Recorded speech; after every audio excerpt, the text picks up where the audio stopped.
A while back, I had a pistol make me look stupid. Not bad. Stupid. I trusted it. Carried it. Bet on it.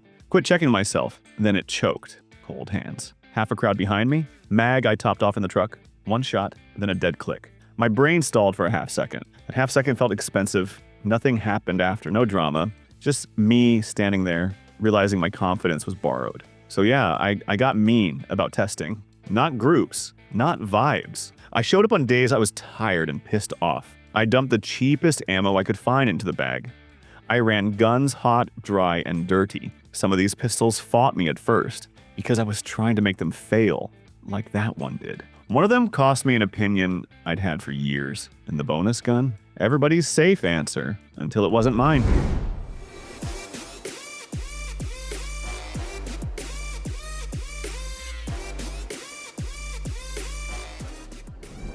I had this HK-USP 9mm since 2000. It stayed around the whole time. Not because it was my favorite, but because it was the one gun I never felt like I had to negotiate with. Recently, my main pistol started acting up.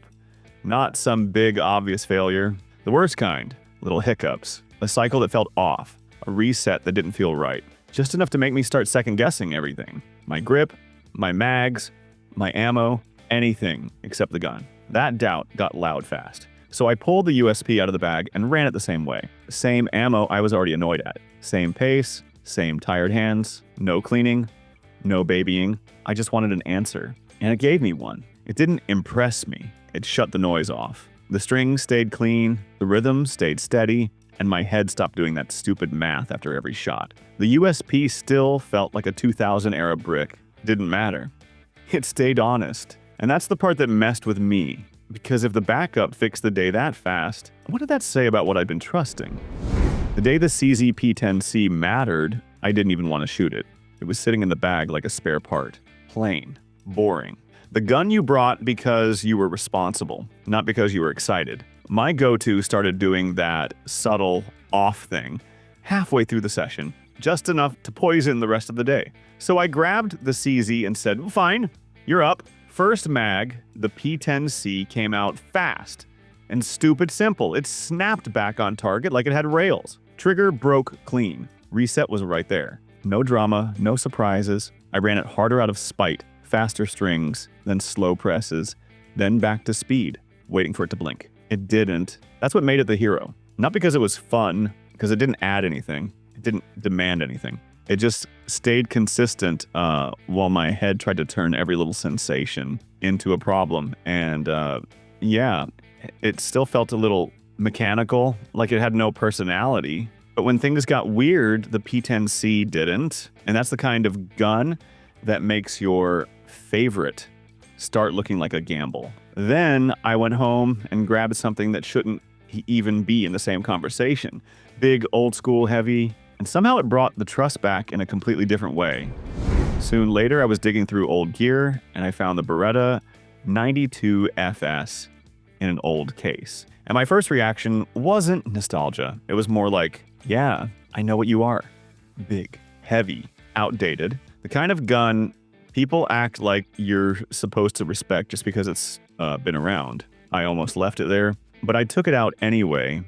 And at the range, I ran it with the same attitude, low patience, ready to dismiss it. First couple mags, I felt the weight, felt the length, felt that old school bulk, and then that first trigger pull reminded me real quick. This gun didn't let you cheat. That first shot, it demanded honesty. If my press got lazy, it showed up on paper immediately. No blaming the gun. No, it was the ammo. It was just me. Then I started pushing pace.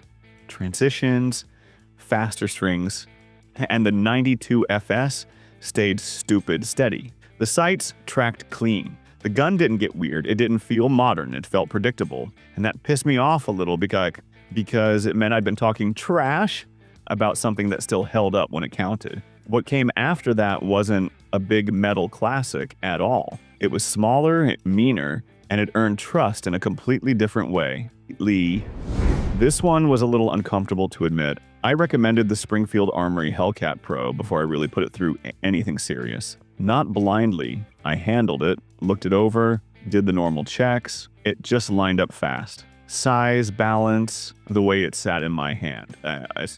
So when a guy asked me, I said, yeah, go with that. Confident. Maybe a little too confident. A few days later, I drove out to shoot it myself, and one thought kept looping. I better not have to walk this back. That pressure felt different. It wasn't about the gun. It was about my mouth, so I got mean with it. I grabbed 2 half-open boxes of ammo rolling around in the bag and mixed them like I didn't care. 1 mag slow, 1 mag fast. Then I stepped back and ran it one-handed because that's where a lot of pistols started telling on themselves when the rhythm broke. The Hellcat Pro didn't flinch, no hesitation, no weird attitude, no moment where I started making excuses. Then I set it down, let it cool, ran other guns, came back later, and shot it cold again. Same result. Yeah, it had snap. It wasn't the softest shooter. That day bought me something better than hype. Relief. And the next gun, that one didn't give me relief. It gave me a decision I didn't like making. I walked onto the line already off, phone buzzing, coffee breath, shoulder tight. I felt like I showed up in the wrong head. I had the MP92 2.0 Compact in my hand, and I didn't even want to warm up. No stretching it out, no, let me settle in. I loaded 1 mag like I was daring it to embarrass me. First string, it just lined up. Not perfect, just honest. The recoil came back the same way every time. The sights tracked straight instead of hopping around. My timing was late, and it didn't punish me for it. It didn't turn my bad rhythm into a bigger mess. It stayed predictable while my brain tried to sprint ahead of my hands. That's rare, because most guns felt great when I was on. They got weird when I wasn't. The M&P didn't get weird. Later in the session, when I slowed down and got picky, I felt the flaw. Trigger wasn't the cleanest feeling thing in the world, not some glass rod fantasy. A little mushy if I sat there and judged it, but that wasn't the test. The test was the first mag. Cold, distracted, 0 patience, and it held. The bonus gun everybody expected to take number 1, I brought it too, and that expectation was the problem. I was trying to test other pistols. That was the whole point of the day. New stuff, different feel, fresh opinions. And the Glock 19 Gen 5 was sitting there like a bad habit. Every time something felt even a little off, nothing dramatic, just off, I kept grabbing the Glock to reset. 1 quick mag, baseline. Back to the experiment. Except after that reset mag, the experiment got mean. The Glock stayed the same. Same recoil, same return, same boring rhythm. It didn't ask for patience. It didn't punish me for rushing. It didn't feel different from mag to mag. It just sat there and erased the noise. And that's when the other guns started losing their excuses. Stuff I would have ignored earlier suddenly felt loud. A mushy break, a weird return, a grip that needed babysitting. Not failures, just compromises. And once the Glock reminded my hands what stable felt like, I couldn't unfeel it. By the end of the day, I wasn't even comparing guns to each other. I was comparing everything to the Glock and getting pissed off about it. That's the problem with a baseline that solid.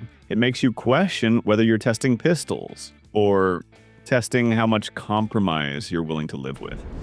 That's it. Not the best guns on paper, not the ones people argue about all day, just the ones that didn't fold when I pushed them the way I had to after that dead click, because I started listening for it. That tiny pause where you wonder if you're about to get embarrassed again, or worse. These 5 kept dodging that moment. I still don't love everything about them. A couple still bug me. One still surprises me. And I'm not claiming they're immortal. I've watched perfect guns turn into problems fast. So tell me, what pistol never let you down? And what gun failed once and never got forgiven? I'm Steve. And yeah, I still flinch for that click sometimes.